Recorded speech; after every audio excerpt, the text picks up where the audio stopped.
C'est bientôt la fin de la guerre en Ukraine et son issue va redéfinir l'équilibre des pouvoirs dans le monde.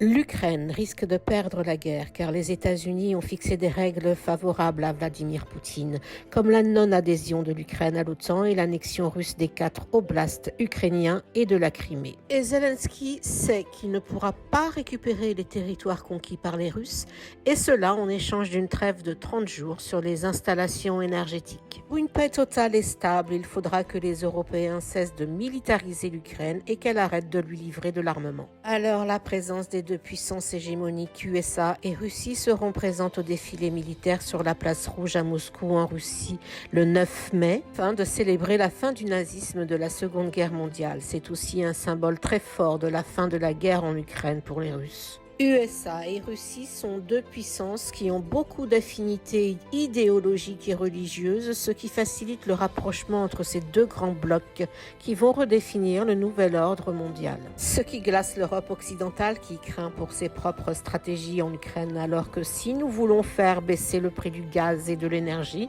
il faudra bien renégocier avec la Russie. Et l'Europe est fracassée dans une logique de guerre commerciale avec les USA et la Chine, où on voit notamment en Allemagne toutes les industries dépendantes du gaz licenciées et s'exporter aux États-Unis.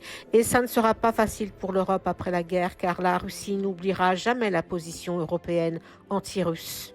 Aussi, les Européens n'auront jamais la puissance des États-Unis et de la Chine ou de la Russie, même en brassant et en injectant des milliards d'euros dans la guerre. Il faudra à l'Europe au moins 20 ans pour rattraper ce retard sur les Russes. Les États membres de l'Europe s'agitent comme une hystérique pour construire un bloc de l'Europe unie de la défense pour l'Ukraine. Des États membres de l'UE et hors UE comme l'Ukraine, qui se voient attribuer ici une place prééminente puisque c'est la plus grande armée d'Europe, mais qui compte beaucoup trop de déserteurs. Alors, toi, dis-moi ce que tu en penses en commentaire. N'oublie pas de liker, de partager. Surtout, n'oublie pas de t'abonner. Et en attendant, je te dis à bientôt.